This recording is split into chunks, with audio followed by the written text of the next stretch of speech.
इस क्वेश्चन को तुम कई मेथड से कर सकते हो, लॉट ऑफ मेथड्स, है ना।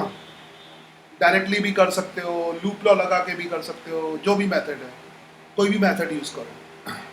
नाउ सेल का कॉम्बिनेशन भी पढ़ चुके हो, वो भी कर सकते हो, क्योंकि दो सेल लगे हुए हैं यहाँ पे सीरीज में, 6 वोल्ट एंड 4 वोल्ट, है ना। और टोटल रेजिस्टेंस वैसे भी कर सकते हो। तो बहुत सारे मेथड है इसको करने के। अच्छा, तो पहले तो अगर तुम्हें करंट इसमें निकालनी है तो कॉम्बिनेशन ऑफ सेल के कंसेप्ट से भी कर सकते हो। तो I am going to find current by combination of cell के कंसेप्ट से। तो दो सेल लगे हुए हैं, ठीक है, तो उनसे करंट ऐसे फ्लो करेगी, दिख रही होगी, ठीक है। तो ऑब्वियसली जो करंट की वैल्यू होगी, two cell X Y connected to resistance 10 ohm has shown the terminal voltage of cell. So the value of current will be total EMF upon total resistance. तो total EMF कितना हो जाएगा, 6 and 4 10,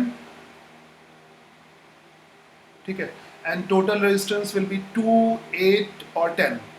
This is 2 ohm, क्योंकि इसका internal resistance 2 ohm है ना, this is internal resistance, इसके अंदर resistance है, इसके भी अंदर resistance है, तो this is 2 ohm, this is 2 ohm internal resistance and 8 ohm internal resistance.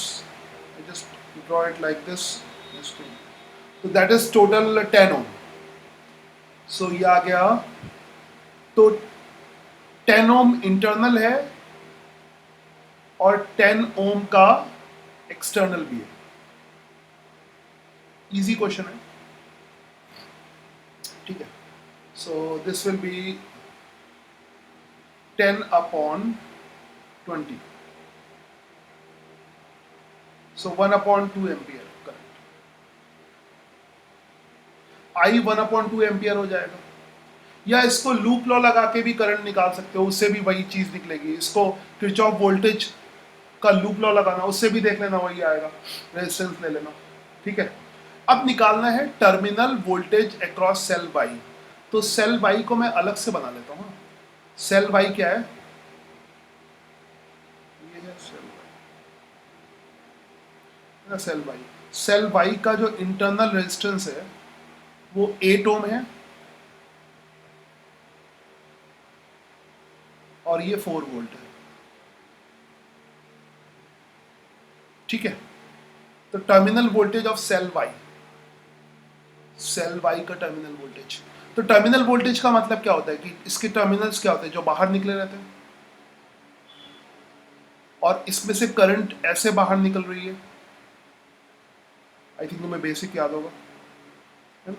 तो V माइनस और V पॉजिटिव के बीच में पोटेंशियल, यानी इस पॉइंट का पोटेंशियल सपोज करो V नेगेटिव है और इस पॉजिटिव का V पॉजिटिव है, तो V नेगेटिव और V पॉजिटिव की वैल्यू, है ना। करंट की वैल्यू हम निकाल ही चुके हैं, 1/2 एम्पियर है,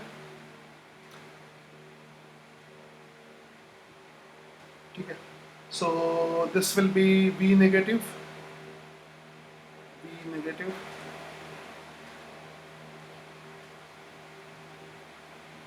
है ना, V नेगेटिव। इसके बाद यहाँ पर हम चल रहे हैं करंट की डायरेक्शन में, प्लस से माइनस। तो V नेगेटिव पोटेंशियल डिक्रीज करेगा, 8 इंटू हाफ कितना हो जाएगा, पोटेंशियल कितना हो जाएगा, 8 into current I into R, यानी half is current I into, I think अभी तक ये फॉर्मूला तुम्हें ढंग से याद होना चाहिए, I इंटू आर वाला, ठीक है।